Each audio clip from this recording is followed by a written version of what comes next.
Kejawen, a factual exploration. Welcome. Well, within this subsection, The Real Magic of Java, my vlogs on Kejawen appear to be particularly popular. So I thought it might be useful to provide you with a less personalised version, because the main one I've done is very personal.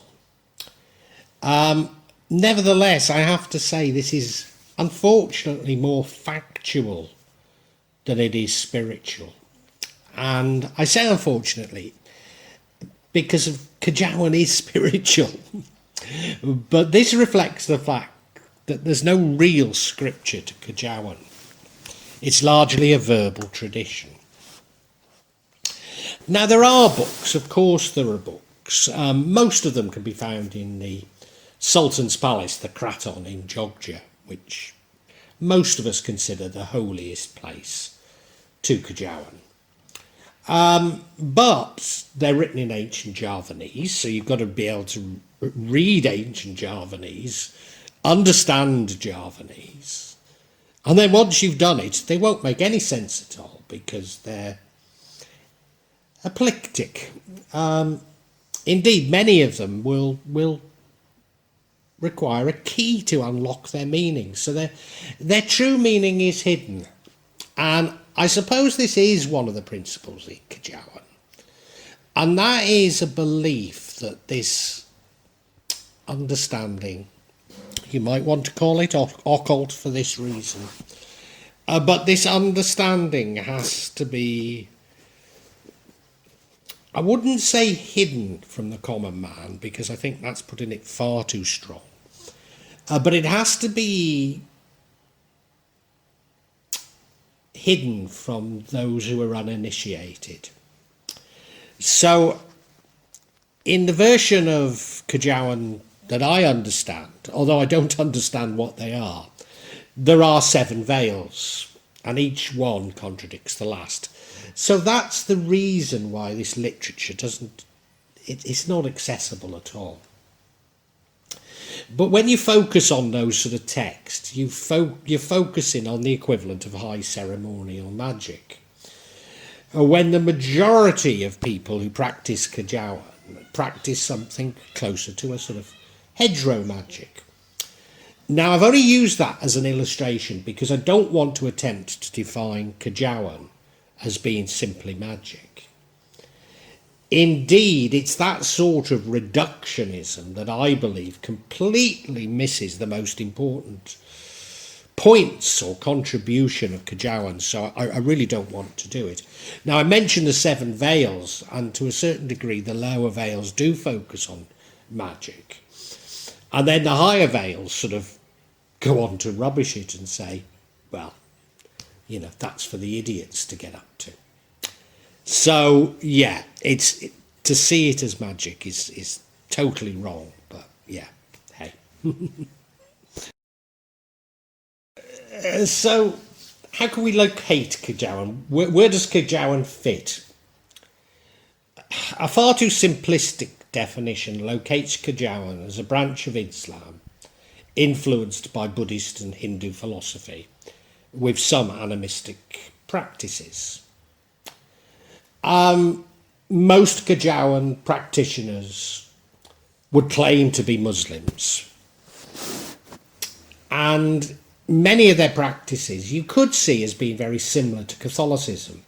Now, I'm not saying the beliefs, I'm not saying the organisation, just simply the practice. So the graves of the Wali Songo, the Sufi saints, and particularly Sunan Kalijaga, who is maybe the most important figure in Kejawen, are very much venerated. Holy items, we call them jimat, are used for protection from evil, protection from black magic.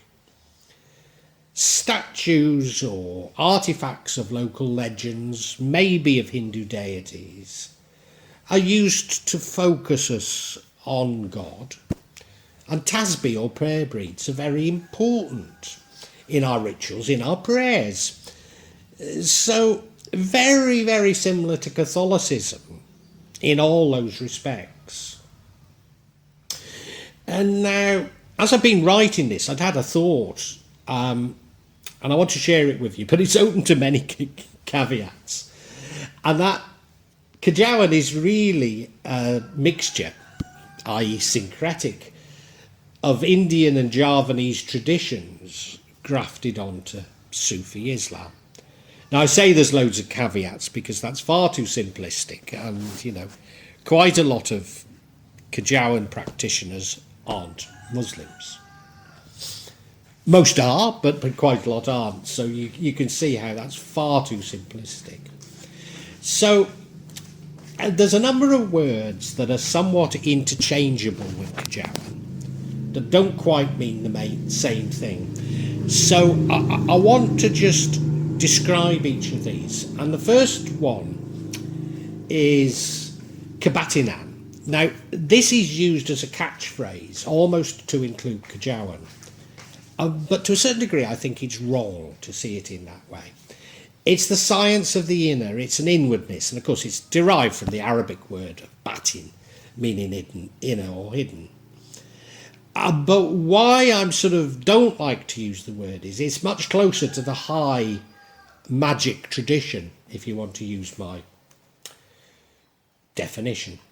Kejawen is more Javanism, the culture and religious beliefs and practices of the people of Central and Eastern Java. It's not an official religious category, but more refers to an ethnic style of life inspired by Javanese thinking. And I say despite sometimes being interchangeable with Kebatinan, this is more closer to the hedgerow magic.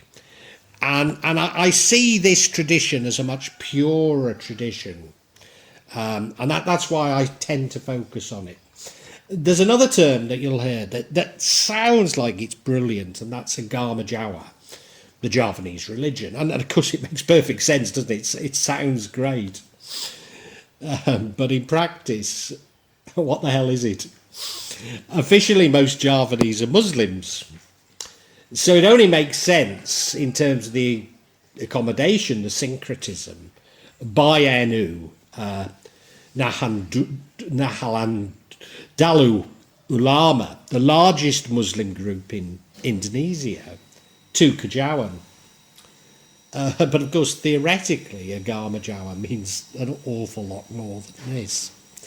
So it's a lovely term, and it's a term that I do use, but it's actually, I think, more problematic than any of the others. And then there's an official term, and Kepercayaan, belief or faith, and that's used to cover all forms of mysticism in Indonesia, officially. But it's never used colloquially, so I don't think it helps a great deal. Kejawen bodies. Now, I did warn you this would be factual. And people tend to focus on these, but I suppose if you're a member of one, they have great meaning to you. But if you're not, they have no meaning at all. A long number of Kebatinan movements appeared in the early 1900s amongst the urban elite. And I think that's the reason why I focused on Kejawen, which appears to have much more traditional antecedents, although all of this is hotly debated. And of course, Kebatinan it's derived from the Arabic word batin, inner, hidden in itself. So it's a good word. It's a good word. I like the word. It's a metaphysical search for harmony within one's inner self, a connection with the universe, with Almighty God. Hang on a minute. Isn't that Sufism? 'Tis to me. And indeed, I will argue, okay, we're talking about Kebatinan now, but I would argue that the higher veils of Kejawen are really a form of Sufism. Now, of course, to all of us Muslims, Sufism isn't so much a movement as a practice within Islam. Although you can identify people with particular beliefs that would include more Sufism than others. So why shouldn't Kejawen be seen as Sufism? Oh, God, I will have annoyed some traditional Muslims there. Well, the word traditional is wrong, because they're actually seen as modernisers who'll be offended. Anyway. Kebatinan believes in a superconsciousness which can be contacted through meditation. Although there's several hundred groups that either are registered or have been registered, I'm going to talk about some of the most common ones. And the first of these is Subud. Now, I actually came across Subud before I even moved to Indonesia. It was because it's found, well, around the world, 83 countries, in fact. Although the worldwide membership now is it's probably less than 10,000. And it was founded by Muhammad Subu Samanhawad di Jojo. And its basis is a spiritual exercise known as Latihan or Latihan Kejawen, which Muhammad Subud said was the guidance or power of God, the great life force. So it's actually a sort of it is an exercise. It's a free-form exercise technique, very free. I mean, when people do it, particularly the Indonesians, they literally run around screaming with their tongues out, doing all sorts of things, Westerners are a little bit more reserved in doing it, but nevertheless, they're encouraged to just let it out, and my God, do they. And the aim of Subud is to attain perfection of character according to the will of God. Only when passion, heart and mind are separated from the inner feelings is it possible to make contact with this God, which permeates everywhere. So there's a belief in a single God, probably a belief that it's the Abrahamic God, because in general Subud members either have to be Christian, Muslim or Jewish. Quite often they combine more than one of those because they don't see any real distinction between them. Rather interestingly, most males who join Subud become formally Muslim, and most females become formally Christian. Just an interesting thing. So I live quite close to Wisma Subud, which was built by Muhammad Subud for his Western adherents, or did they build it for him? Who knows? Fatmawati in South Jakarta, and I regularly visit there. People often ask me about books in English on Kejawen, and really there aren't any. But there's a great literature in English on Subud, which then goes out of its way to claim it's not Kejawen. So I don't know how much that helps. I am more inclined to have more sympathy for a movement called Sumra. Sumra was formed by Pak Hardo, Soinkono and Pak Sutadi.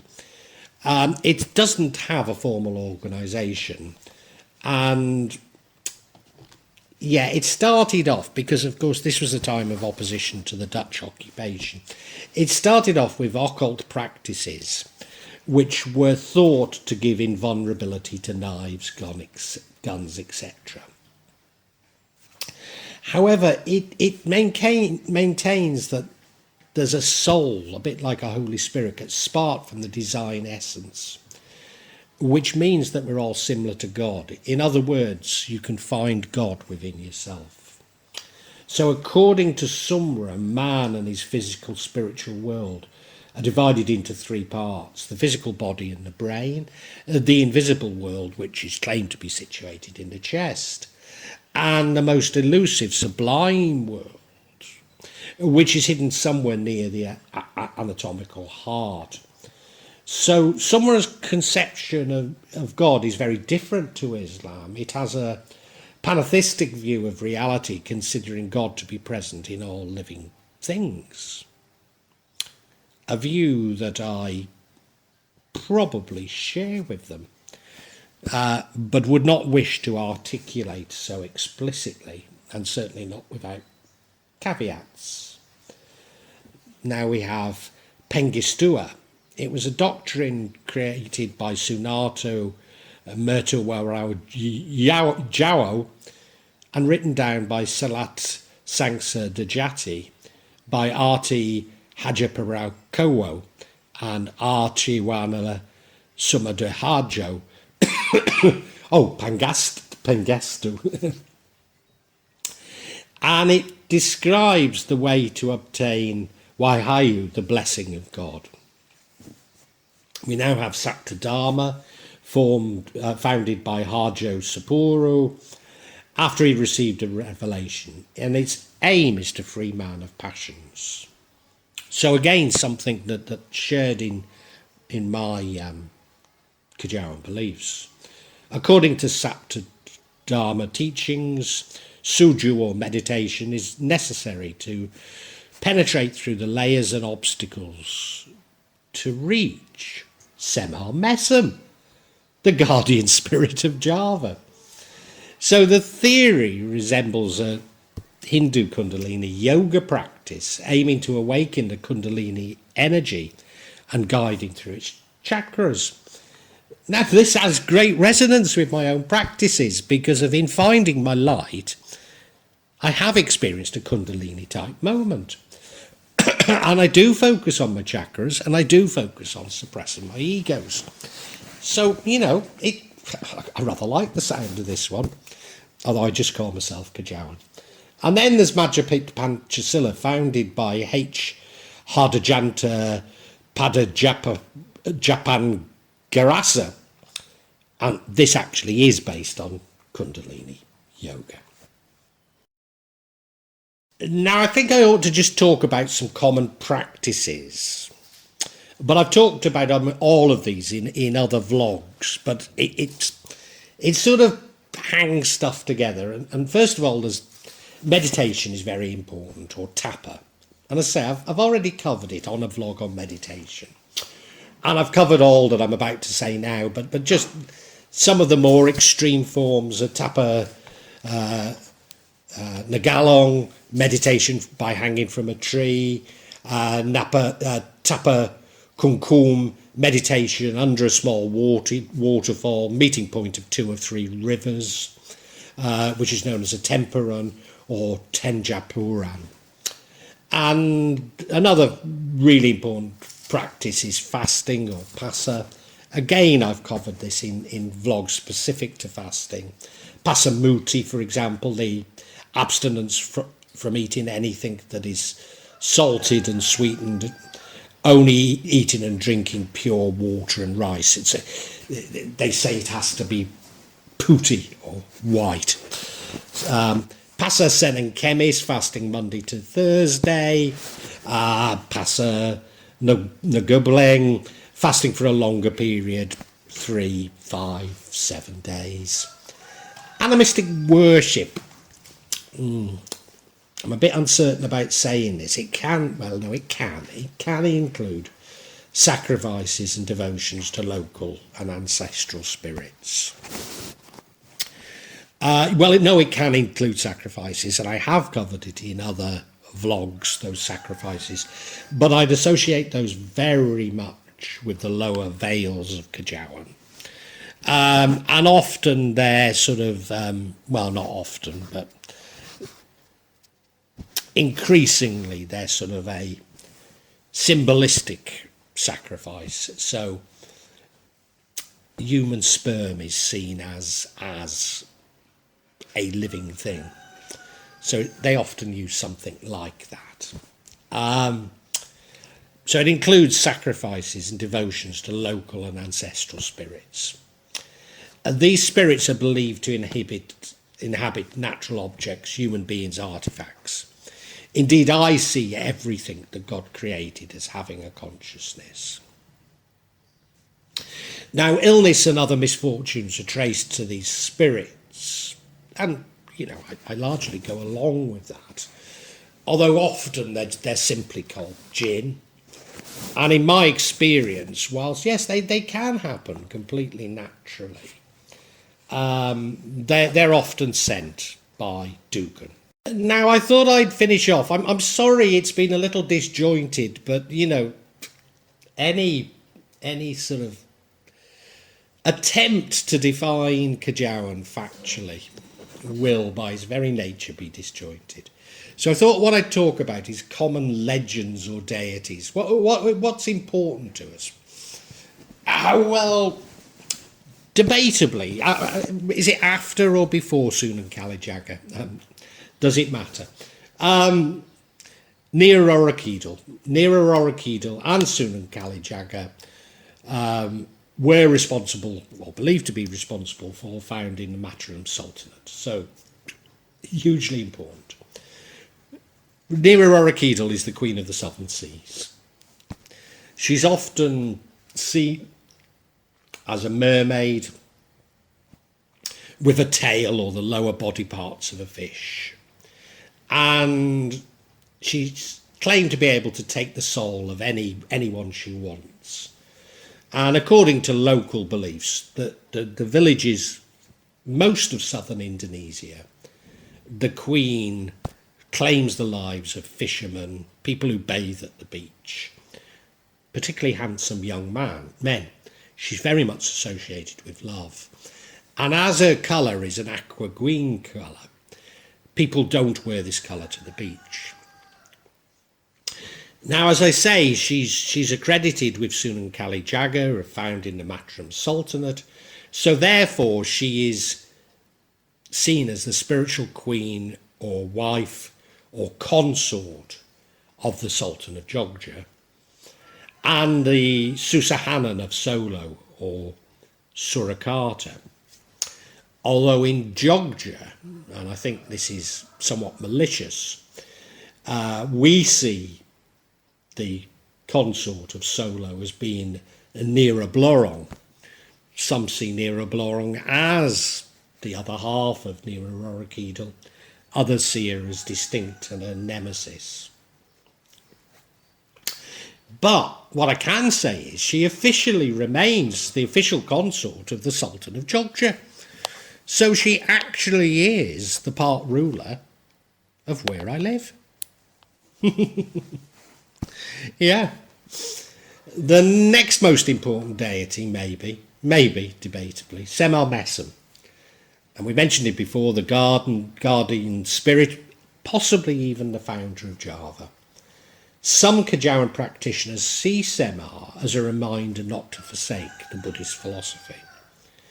Semar is one of the few characters in Wayang, not from Indian mythology, although his origin is obscure. He often represents a realistic view of the world in contrast to the idealistic. Indeed, in Wayang stories, he comes out with the most incredible, stupid theories that just make you laugh. And at the end, he's always proved right. So his role is like this servant to cheer those up who are in despair, to blunt the pride of the triumphant, maybe a bit like Falstaff. And indeed, in Sinetron, Indonesian soap operas, they currently use a Semar-type character as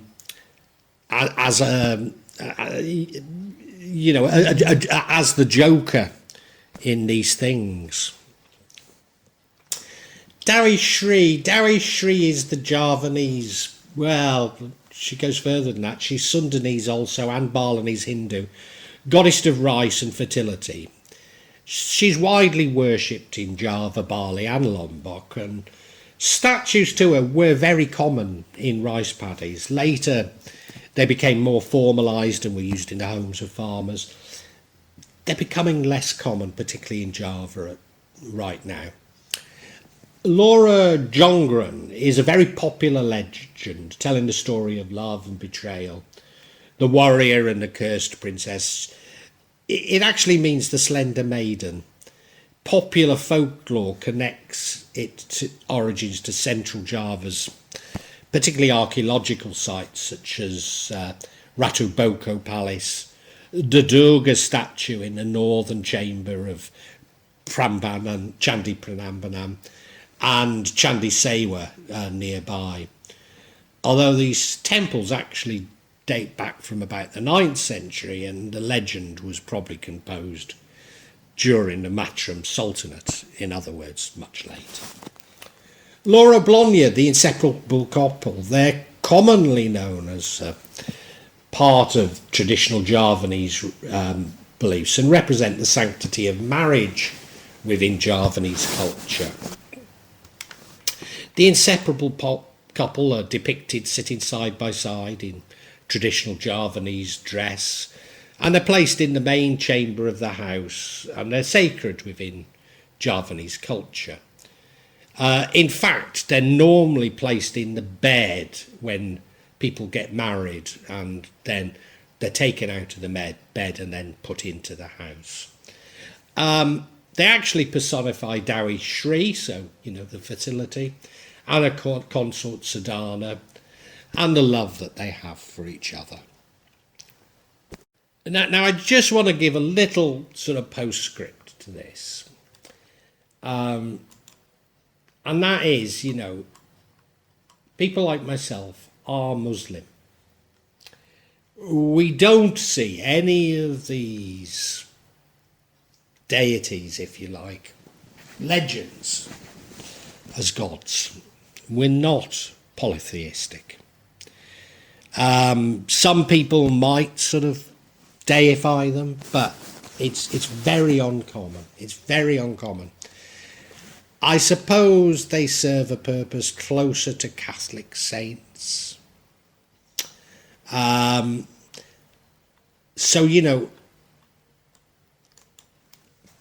Traditional Muslims will accuse us of shirk, that this is us worshipping other gods, and no, we're not. I certainly don't believe we are. We believe in one God, we worship that one God, but we believe that there are very many paths to God, and that each path is a personal path, and that each path is suited to the individual. So there's no superiority of one path. So to a certain degree, that's why you won't find books, particularly in English, on Kejawen, because of there is, we just don't believe in evangelism. We don't believe that we have the only path. We just believe it's a path that's suited to ourselves. Well, I really hope you've enjoyed this. Because these are real events, I can't say how regularly I'm going to be adding to this subsection. Because I don't know how often they're going to occur. But I would imagine that they'll be at least every couple of months, maybe monthly. Now, if you'd like to know when that's going to be, please subscribe and hit the button, and you'll get information on when new ones are released. I'd love you to make comments and ask questions, and if you do, I'll attempt to answer them as honestly as I can. I promise you that there's no attempt on this channel, or this part of this channel, of me. There'll be no attempt by me at any type of subterfuge. I'll try to be as honest and open as I possibly can be. Inevitably, there will be some of you who disagree with my interpretation, and we can agree to disagree. But what you're seeing is real stuff here. What I'd love you to do, if you enjoyed this, is look at my other sections. Particularly, I've written novels about magic in Java, and they contain much more information in them, especially me trying to understand the theories of magic, the psychology of it, And I try and intersperse them with a sort of spiritual dimension. Anyway, thank you so much for watching, and God bless you.